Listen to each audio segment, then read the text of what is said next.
Well, I could make that argument. Speaking of takes, we are supposedly about to hear from our women's champion, and Ben, much like just about every other time someone has designated speaking time on this program, I have no idea what she's coming here to talk about.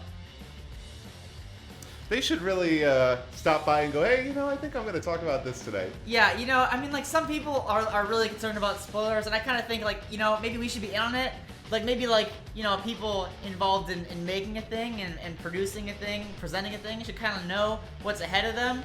Because otherwise, I could come out and say, Samus is going to come out and have a delightful chat with us, and then look like a fool when she comes out and is like, yeah, actually, I hate all of you, like happened a couple months ago. It'd be nice to know, like, someone's just going to come out and be a real jerk. Samus talking about how it's real cute that the other women in the division are fighting over video games when everyone already knows that the most anticipated game of all time is the next time she shows up in a Nintendo property.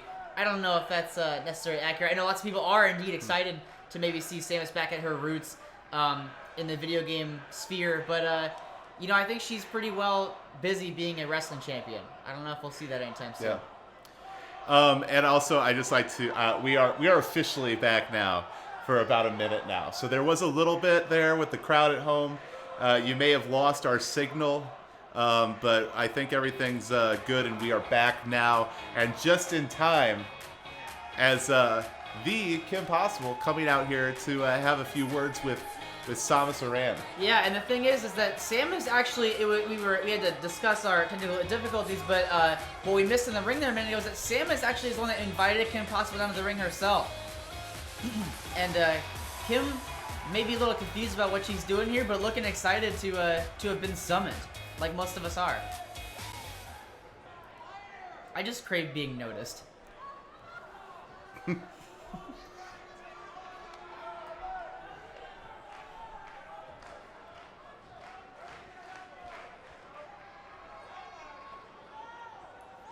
Takes a deep breath.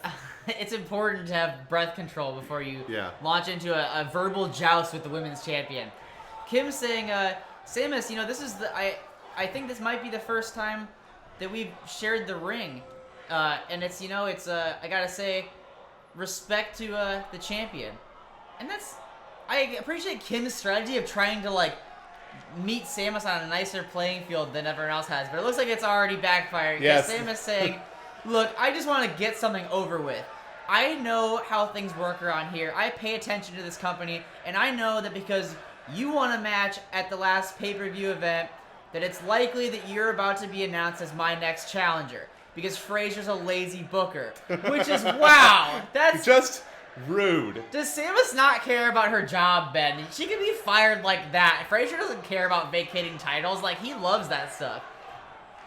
In fact, a vacated title might be exciting to book for Fraser. That's true. He's like, ooh, tournaments. I love tournaments. I'm a big fan of the mid-2000s Raw era where they did that a lot.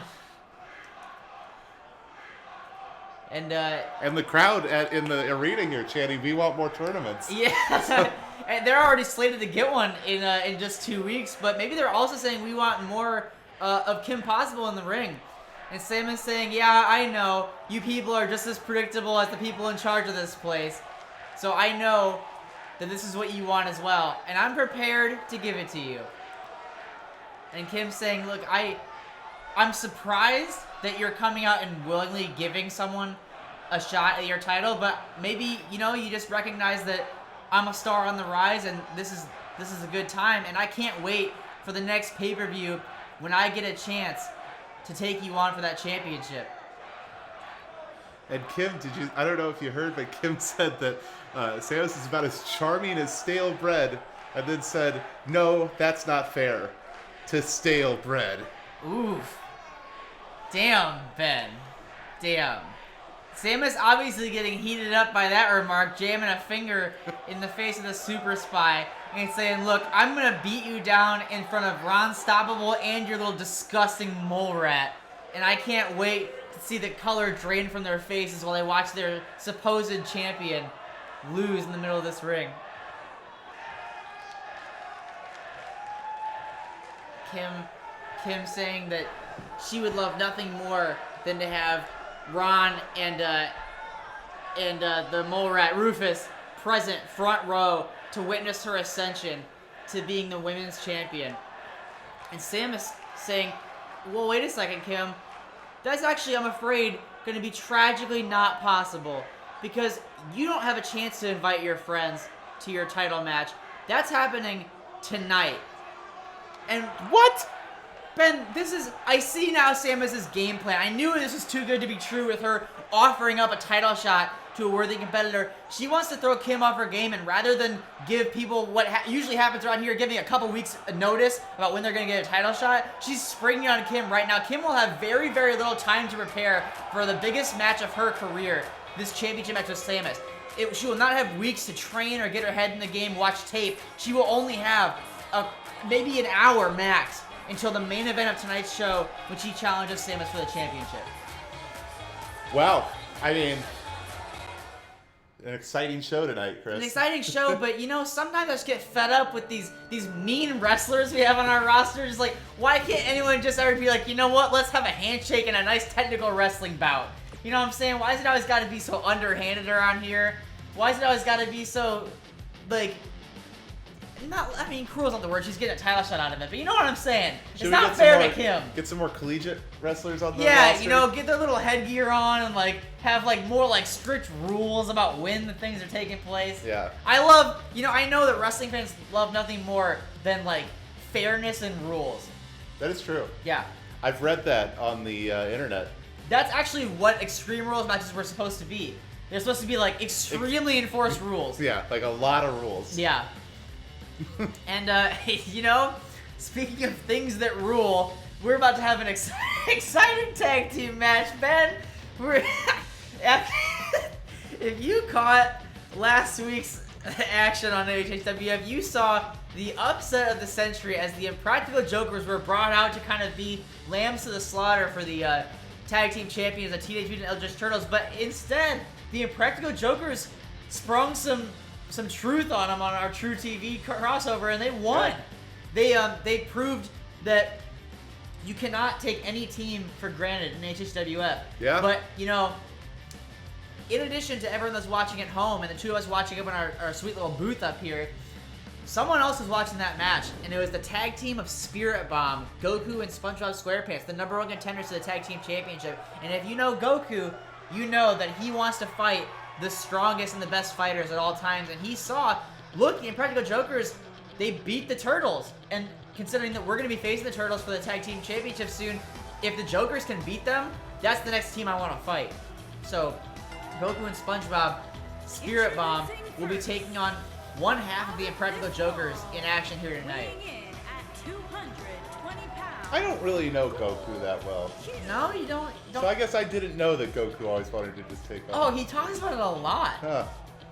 I should pay better attention. You don't follow him on Twitter? They put the ads on there for a reason. On the broadcast, you can just, keep up to date with him. He talks a lot about, who's strong right now, Ben? Who's out there being strong? Arnold Schwarzenegger? Yeah, and Goku's like, I want to fight that man.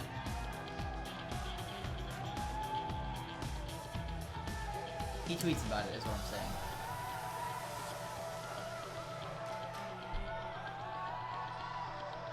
Goku raring to go, punching his own face as Saiyans are wont to do. And here comes his still somewhat impromptu tag partner, but they're gelling pretty well. They're on a 2-match win streak of their own, much like Aloy. SpongeBob SquarePants maybe not as fond of physical violence as Goku, but he'll get down if he has to. He's mostly just enthusiastic. SpongeBob is much like me in that he's just known for being happy to be there. I mean, look at how happy he is. That's how I walk into movie club every week. It's like, oh boy, we're watching Stoker by Wentworth Miller, Prison Break Man. Let's go. Put it in. I can attest to that. SpongeBob also shaved his head to look like Wentworth Miller on Prison Break. Yeah, little known fact, SpongeBob actually has a full head of hair. SpongeBob and I, co-presidents of the Michael Schofield fan club. We exchanged notes on little origami cranes. It's real cute.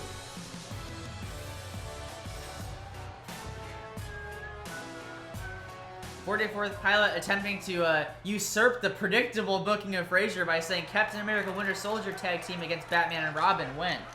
You know, I think we only have half of them on our roster, so we'd have to go dig, we'd have to go do some bribing, put some nice juicy contracts in the faces of Robin and Winter Soldier and see if we can entice them to jump ship from AEW, where they're slated to debut on TNT soon.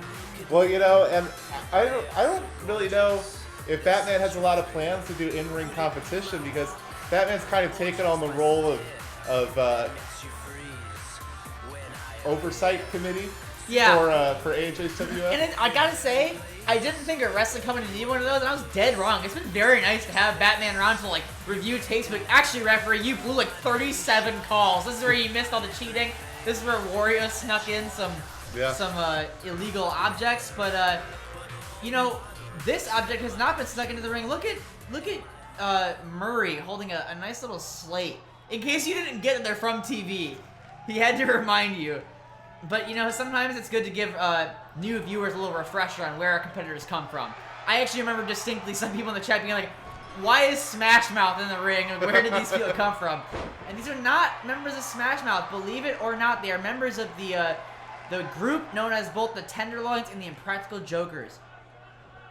And, Ben, you know, this particular pairing of that 4-person team is the result of, Sal and Q saying, you know what, we are lifelong wrestling fans, and Joe and Murr are not, and we kind of thought it might be good to get them a little bit more in-ring exposure. They did great last week, but you know, you can't coast on one good performance. Beginner's luck is a thing that people often talk about, so you got to kind of account for that.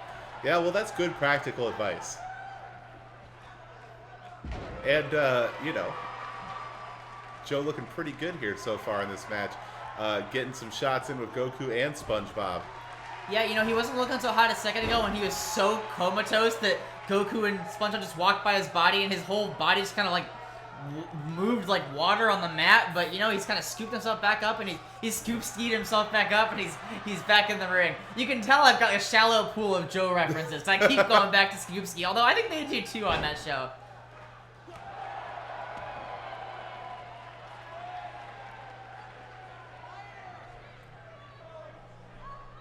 SpongeBob and Murr, I think, have a lot in common. How so? They both wear ties? I refuse to elaborate. I mean, they both have similar wardrobes, that's for sure. Similar energies. They're two fun-loving guys, although I think Murray's a little bit more anxious than SpongeBob. SpongeBob's a little bit more carefree. SpongeBob secretly is very anxious. Oh, he just hides it well. Yeah.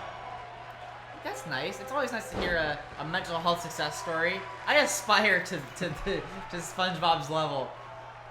I mean, we all aspire to SpongeBob's level. That's pretty true. Imagine being able to pull off those long socks like that in this year. Imagine being a fry cook that works 9 to 5 and owns his own house. Yeah, that's like the millennial dream. Yeah. Oh, nice! Avoiding the stomp of Joe Gatto and diving for a quick tag to Goku. And apparently it was necessary because SpongeBob is cashed. He rolled out to the floor to take a little breather.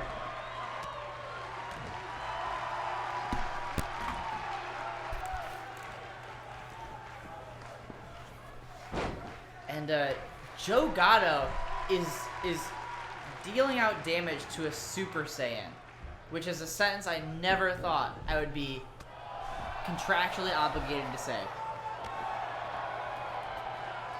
And Murr as well. These two are looking very, very comfortable in the ring tonight, despite their lack of experience.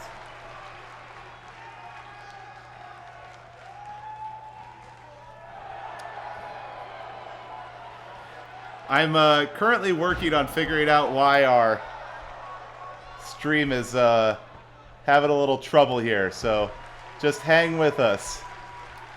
And while you're waiting and you can't see because it's choppy, I'll commentate like an old-timey sports radio person for you, old-timey like the 90s when people did that.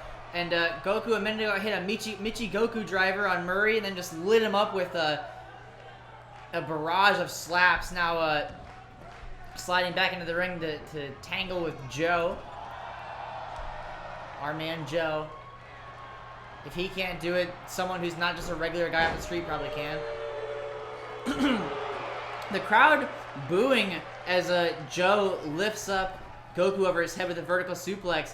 You know, I think people are impressed with the Jokers, but maybe too big of Dragon Ball Z fans to really appreciate. Although, they also just booed when Goku shoulder tackled Joe, so maybe these fans just can't be pleased. Like most other wrestling fans. Jory's in the chat! Just in time to watch SpongeBob and Goku innovate tag team offense once again. As Goku comes in with a shoulder tackle in the corner and SpongeBob stands on his back to deliver the vaunted 10 punch. The secret trick of every wrestler's arsenal. That's a good point from Jory, though, that these competitors are too powerful, it's distorting space-time. Goku is just about to activate Autonomous Ultra Instinct, and SpongeBob ate a lot of Krabby Patties. They're pretty equivalent.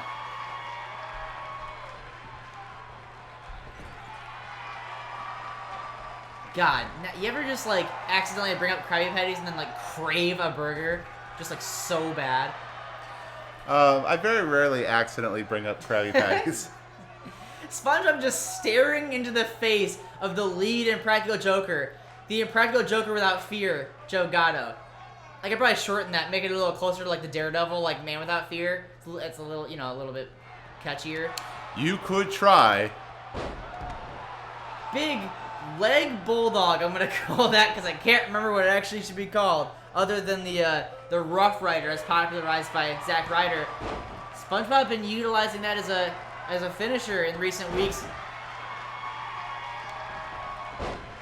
and Pilot saying, at least I got to watch SpongeBob rabbit kick a TV personality in the face. And anyone not watching, they're missing out, because that really is the whole appeal of our show here. Wrestlers that you would never anticipate coming together to beat the crap out of each other. You know, like, you have, like, other shows to watch predictable things like, oh, someone in tights versus someone else in tights. They're wrestlers. It's bound to happen. But here, a fry cook versus a prank show host? Inconceivable. Inconceivable. Joe going up top with an inconceivable shooting star press. These jokers are making a joke of our tag team division with how well they are holding their own against him and busting out wrestling moves that honestly he probably didn't even know existed prior to this week. I did talk last week about how Sal and Q have been raising Joe and Murr up on a steady diet of old ECW DVDs, but yeah, that shooting star press is a thing of beauty. And this just goes to show you, Ben, I think Joe and the rest of the Jokers are sometimes a little bit irreverent when they discuss Joe's physical form, but that just goes to show you, no matter what you look like, you're capable of great things, even athletically great things.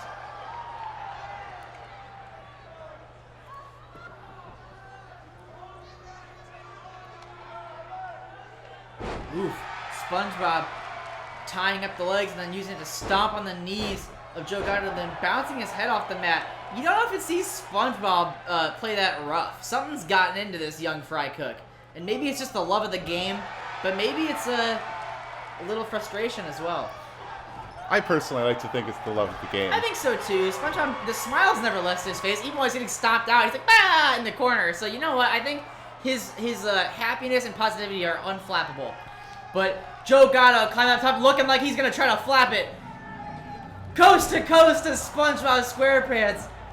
That smile might just be a defense mechanism at this point, Ben.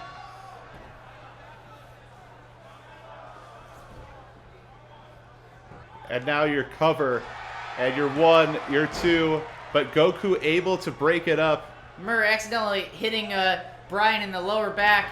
Brian kind of telling him off. Look, Murr doesn't know any better, Brian. He's new to this.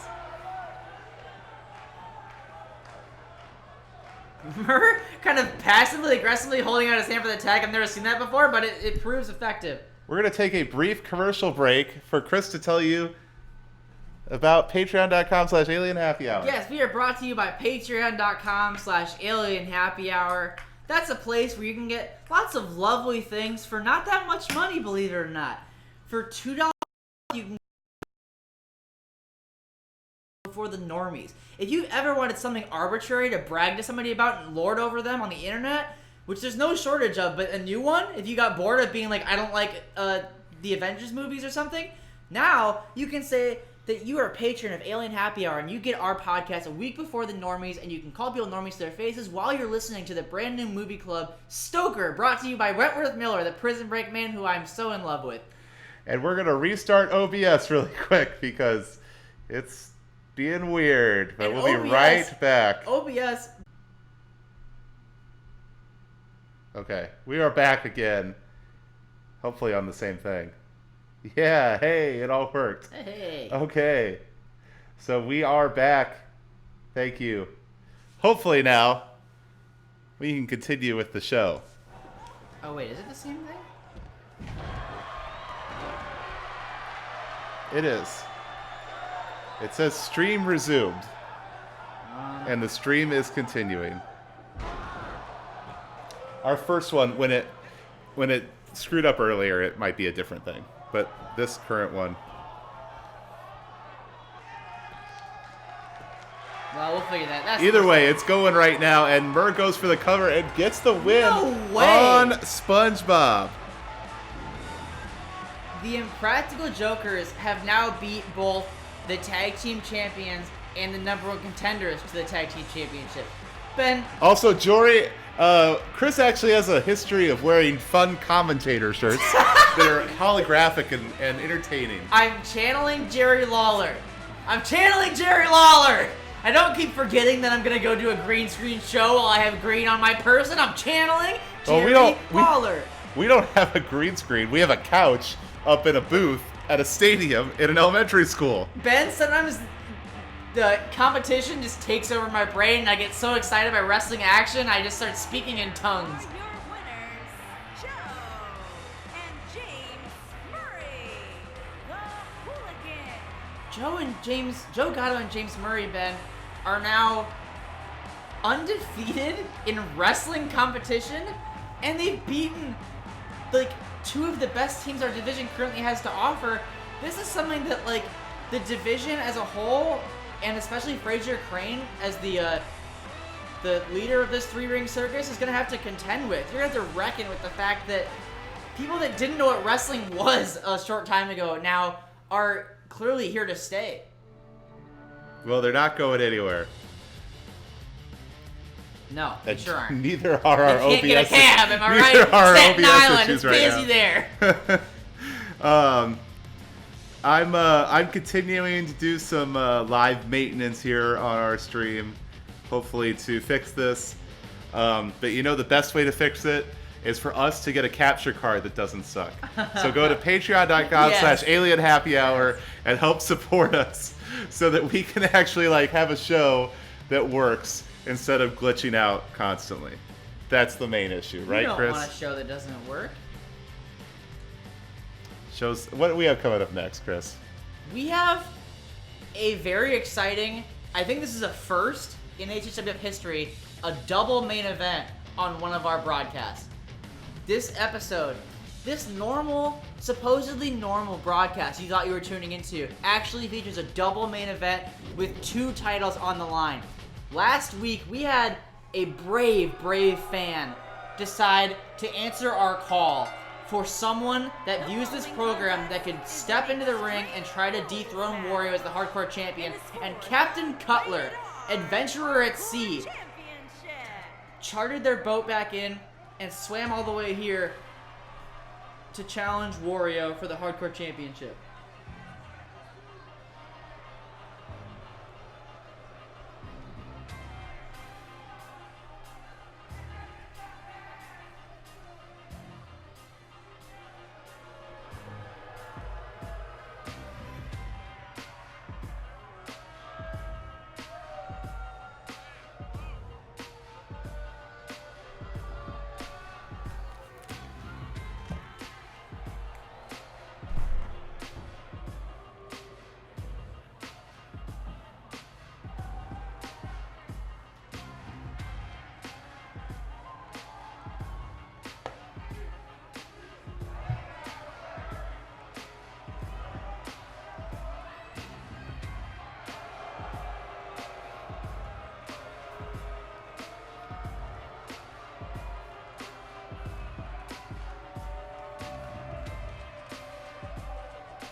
You give the capture card back to Taylor for 1 week, and all hell breaks loose. You know, our stream might be a little bit choppy right now, but honestly, it's just a blessing because it means you don't have to look at the totality of the visage of our hardcore champion Wario. You only have to see him in like certain blocks that are discolored and partially covered up. I, for one, hate having to lay eyes on this disgusting man as often as I do. You know, Ben, most times when you have a job, you don't have to look at Wario, and I would much prefer that. I've actually started like taking interviews other places. Don't tell Tracy. I'll do my best. You are well known backstage for being a huge gossip because you literally just talk to everyone backstage.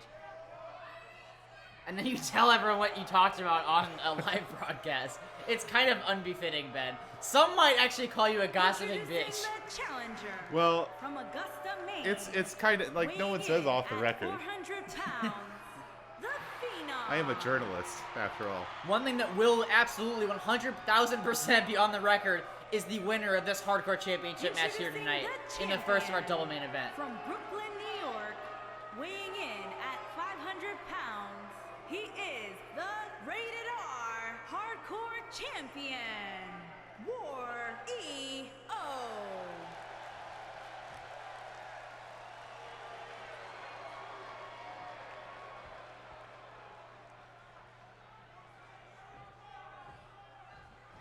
Pilot, I'm not sure when you left, so I'm not sure what you missed.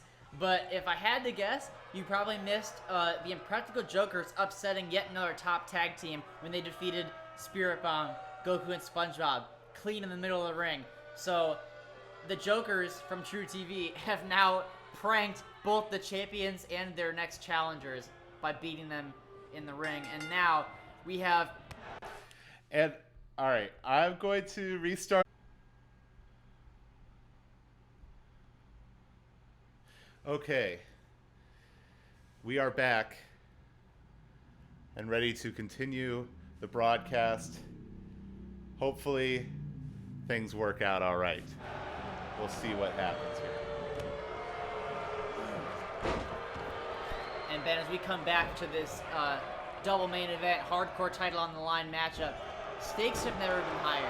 Because quite frankly, if a fan from the internet can't come in this ring and beat Wario, I'm not sure anyone can. These stakes are as high as some cows in Colorado, am I right? That's so high. That's so high, Ben. The air there, like, it's higher up, Ben, in Colorado. That's bad news. That is true. That's what I was referencing. That's bad news. And Wario trying to give us some bad news, trying to hook Captain Cutler in a small package, but Captain Cutler escaping like he's probably had to escape from some gnarly sea situations. I don't know what sailors do, boat captains.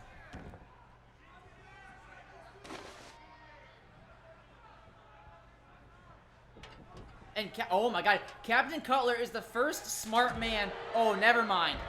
I was gonna say Captain Cutler is the first smart man to challenge Wario for this hardcore title in months, because he's going to use a weapon against the hardcore champion as he's allowed to do within the rules, but that backfired real quickly as after he pulled out the ladder, Wario just roundhouse kicked it right into his head.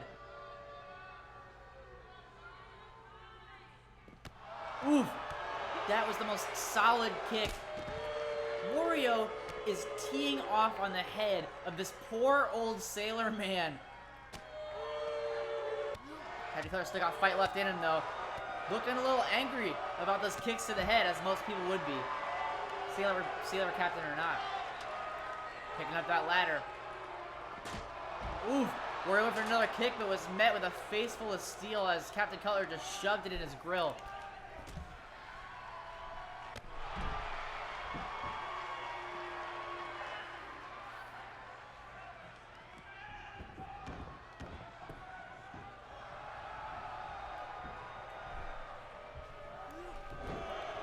Trying to break the spine of Captain Cutler.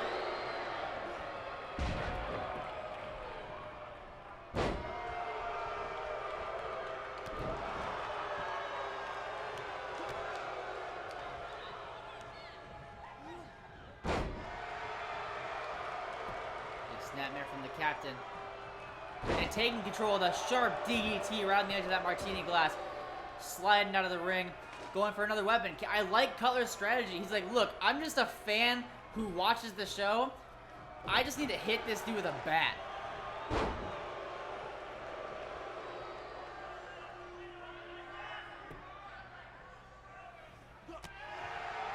And a solid punch to the bread basket from the captain as Wario shoots him off the ropes and comes back with a big single leg drop kick. Interesting too. We don't often get to see two people wearing hats face each other in the ring. That's true. That's true. Let alone two people with bats and hats. Am I right? I like to rhyme too. And Wario going for the cover, one of the things that he likes to do. Yeah, unfortunately, he's very good at it. And no, Ben, he's setting him up. What does he have in store for this brave fan who's willing to put his body and health on the line to try to win our title back?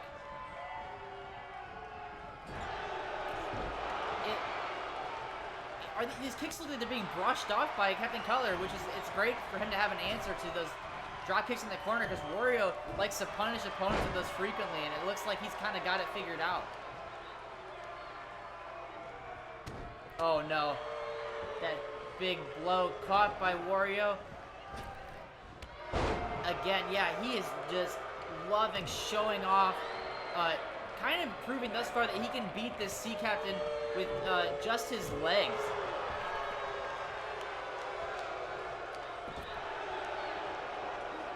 Cutler's got him right where he wants him.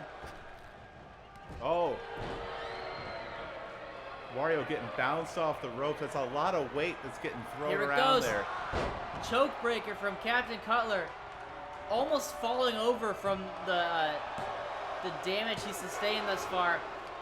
But that's even if it didn't score him the win, that's a good way to take a notch out of your opponent. And now, posing to all four sides of the ring like a true friggin' professional in wrestling, Captain Cutler was born to be a star, but his star might have just got snuffed out by a bonsai drop from the hardcore champion. A supernova? Yes. And... Oh! Our fans Oh, and now erupting. Wario up to the top rope, pointing at Cutler. What is this? Oh! He was caught? Oh no. Cutler able to get out of the way, but not for long. And Wario back in control here on the outside of the ring. You hate to see this. You really, really hate to see this. The Golden State Wario is unbeatable as always and just taking it out on our underdog favorites. God, I hate the Golden State Wario so much. Look, it's just Steph, stop.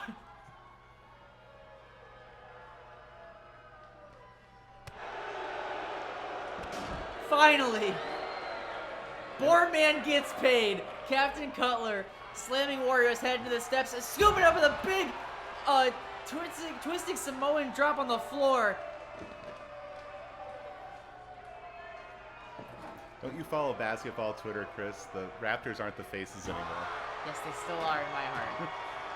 Now it's face versus face. That's fine. It's the fans that are the heels.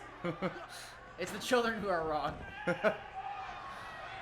Captain Cutler pulling out a table, but electing not to use it as of yet. Maybe he's hip to the often rumored curse in wrestling, where if you bring a table out, it is you that goes through it. An ancient wrestling proverb. It's about the nature of revenge. Oh, swing and kick to the face of Wario at a 1, a That 2, could do it. and a... And of course it did, and I'm a fool. I believed in the lie, as usual. Turtlenecking Wario from behind, just to headbutt him in the mush.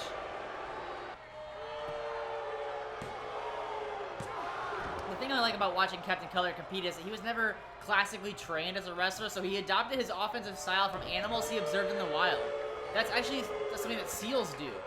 And so is that, with a big leaping Split splash?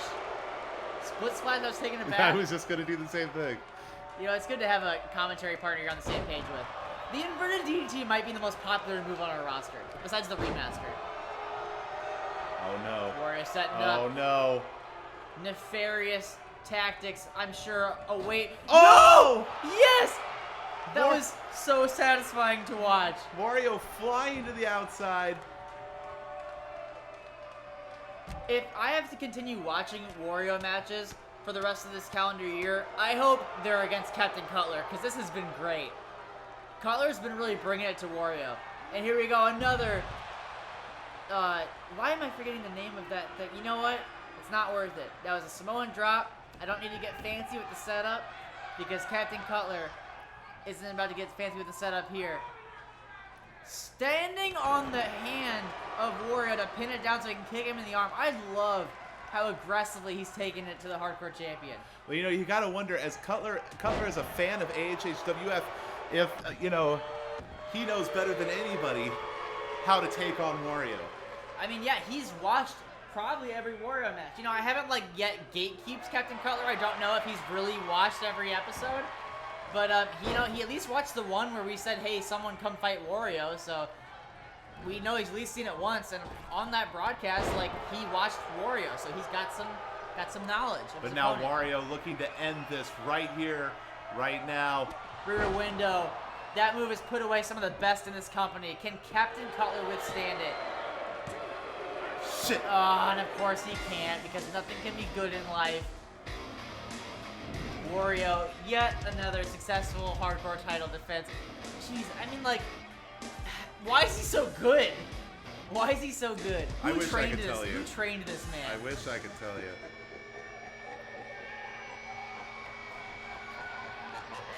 And I hate that we have to be taunted by the fact that even Wario's entrance music has laughing in it. He laughs at us even when his music's playing. He knows how good he is, and he just flaunts it in front of us.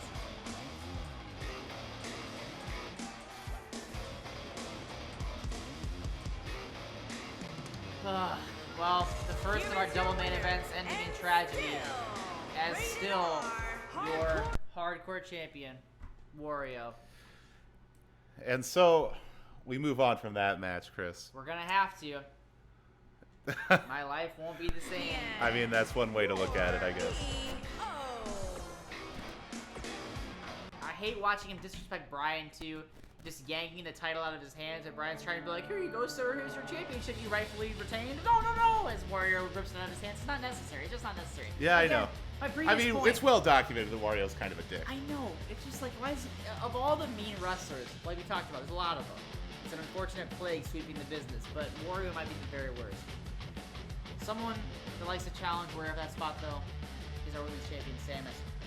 And she also will be defending her champion. It's like the title defense of the people we dislike the most tonight. Yeah. Trying to get our disappointment out of the way at once, rip the Band-Aid off. As, I don't know about you, Ben, I'm not feeling great about Kim Possible's chances in this title match, considering, one, that Samus is very good, and two, that Samus sprung this match on her. Well, I think the one that Samus is very good is the first thing that I would be worried about. That, you know, Samus has taken on a great competitor already in this title reign. From first winning the belt off Judy Hopps to taking on Charlize Theron. I mean, there's another title defense in there too against Elastigirl. Yep, Elastigirl as well. And you know, I mean, Samus has taken on the best of the best so far in this title reign, and it's going to be hard for anybody to beat her. But you know what? Anything is Kim Possible here in AHWF. The following contest Bring it is home like scheduled that. for one fall and is for the International Women's Heavyweight Championship. International championship. That's nice. Oh yeah. Samus must have defended it at a British pub at some point. pub trivia. Shout out Palmer Foster. Kim Possible rocking a slightly different top. I like when our wrestlers take their high-profile matches seriously. It's like, you know, I'm gonna dress a little bit differently.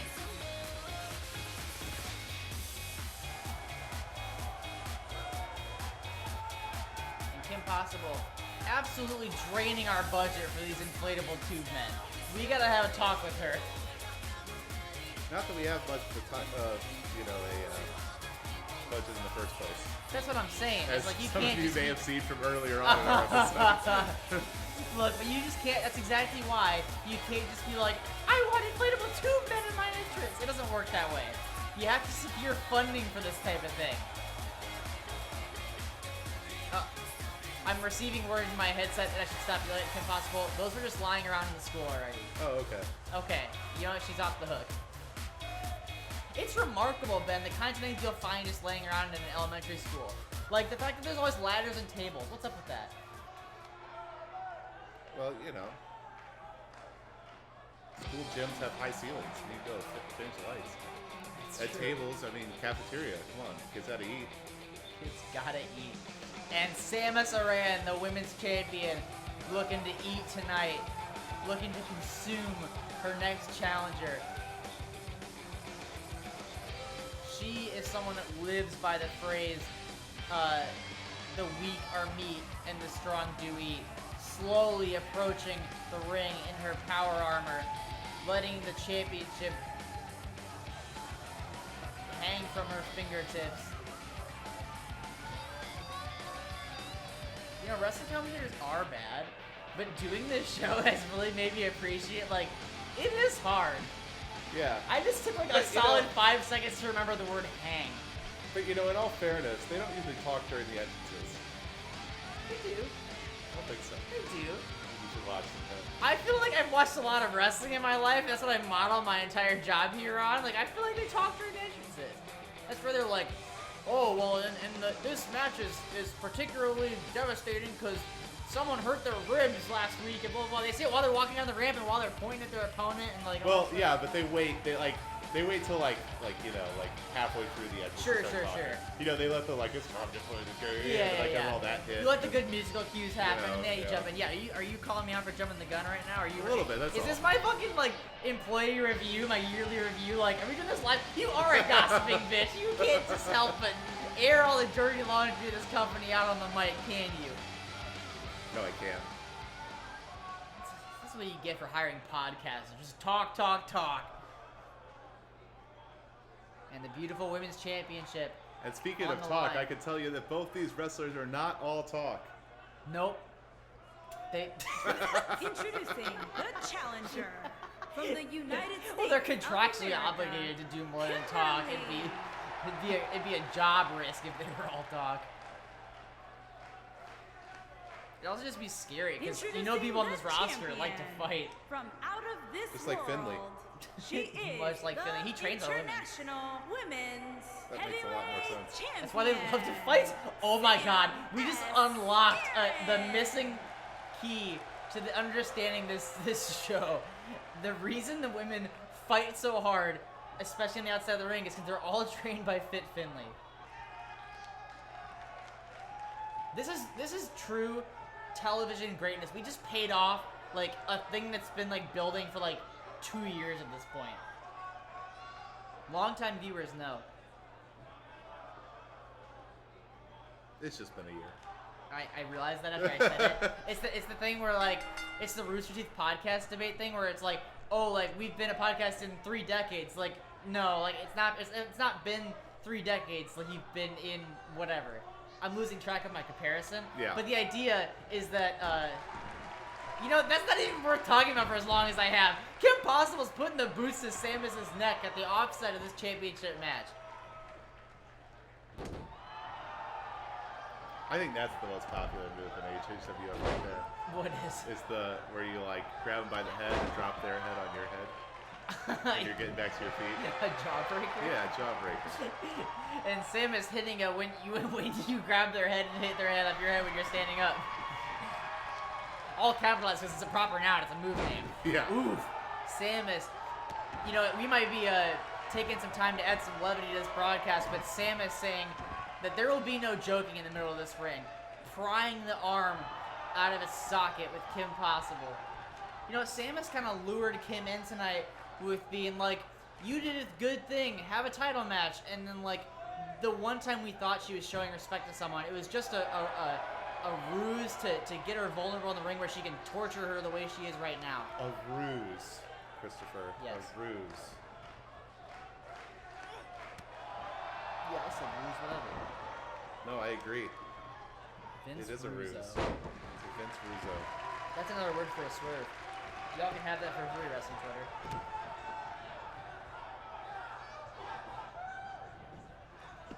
Samus thrown over the top rope to the floor, holding her ribs as, you know, that's not a fun landing. Been very different backgrounds in these competitors. One wears a robot suit and shoots cannons at aliens. The other, Teen Super Spy.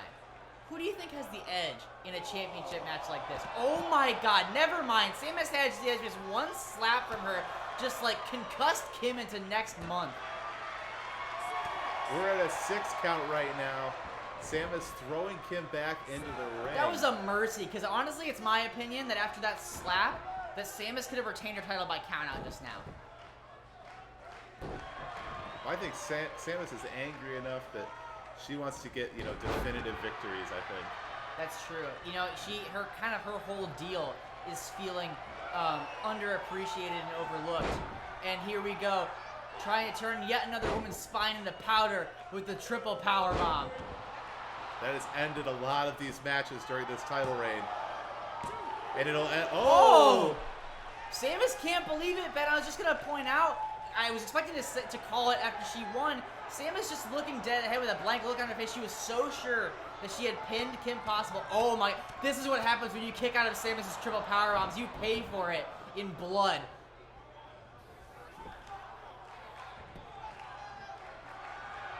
Samus making another attempt at a cover, thinking that the power bombs wouldn't do it, then the revenge punches would, and having to wrestle with the fact that no, Kim Possible's not giving up. This teen has so much spirit. The resiliency of Kim Possible, she does that thing where when you're getting up and you slam your head against their head. And now taking a tumble to the outside. You hate to see it, especially after the thing where you grab their head and hit their head with your head as they're getting up in the ring. And yet another devastating blow to the head. Samus knowing that the most important weapon in a Super Spy's arsenal is the head, and that's exactly why, because as long as Kim Possible is conscious, she can figure out a way to slip her way out of any situation. But Samus no slouch at that either. It seems like every time someone's starting to get things going, it gets countered and goes the other way. Drop kick and Samus falls against the ring there, down to the ground. Sliding off the apron to the floor, a 7 count this time. These two are getting closer and closer to letting their aggressive edges end this match early. Kim understanding, though, that she cannot win the title on a Oh countout. my god, the force behind that clothesline. Kim Possible might be making me a believer.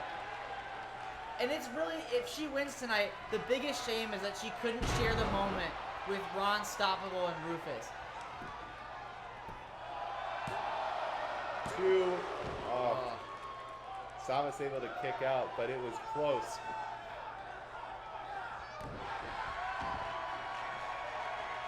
Attacking the arm. That's actually, you know, that's the cannon arm. That's important to Samus. The cannon. Arm. Samus is so fed up. Look, normally she kind of like takes... Oh, this is an interesting strategy. Didn't pay off, but... Samus raising her arms in the air and yelling at the crowd. I think that was a woo that just escaped her lips. She is feeling herself. Oh no, that's why, because she knew this was coming next. No. A second triple power bomb, which really means 6 power bombs. But Kim Possible. I mean, Kim Possible is not stoppable. Kim. I'm rallying behind this. Put your hand against fighter. the TV. Yes. Put the hand against your phone screen, your computer screen, Whatever your you're iPad. watching on. Oh no, Kim reeling from that tornado DDT. Samus busting out new offense to take on this new threat and delivering more rains of punches to the gut. Oh. This is a kid, Ben. And She Kim goes to Possible school. definitely feeling that. Reach for the ropes, Kim. Reach for the ropes. Oh, Samus dispatching her latest challenger with just vicious punches to the stomach. Samus is such a formidable champion, man. Not only just for her own ability, but just like this whole thing has revealed to us that Samus might be at her strongest when she's angry. She was fed up with being overlooked for Judy Hopps, and she became a nigh unbeatable champion. And then on a smaller scale version in this match, she was upset that Kim was taking so much of her offense, and in some cases just standing right back up from it. And she just was so set off that she let her mean streak fly untethered, and it proved to be too much for young Kim Possible.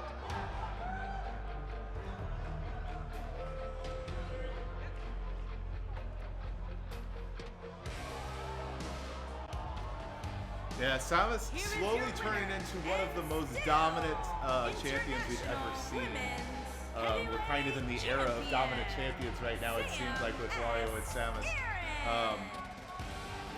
But, you know, just as we saw Weird Al fall, just as we saw Shirky fall, you got to assume at some point the luck's going to run out for both of them. I just don't know if we can assume that. Samus and Wario, there's something about their reigns that feel particularly permanent, which is very upsetting. But all I know is that I have learned never to bet against this women's champion. Well, we appreciate you all joining us this evening as we put an end to this episode of AHHW F. It was exciting, we didn't lie. Yeah, and once again, you know, if you want to help support us so that we can get a new capture card that I don't have to like keep resetting during our show, then you can go to patreon.com/alienhappyhour and help support us and make all our dreams come true. Just $1 helps a lot, goes a long way. And of course, if you have no extra dollars to toss around, or if you're just like, you know what, I think the show's okay, but not that good, then you know, just hit that subscribe button, because we appreciate that as well. And we hope that you join us every Thursday. YouTube.com/alienhappyhour, AHHWF. It's what the more is.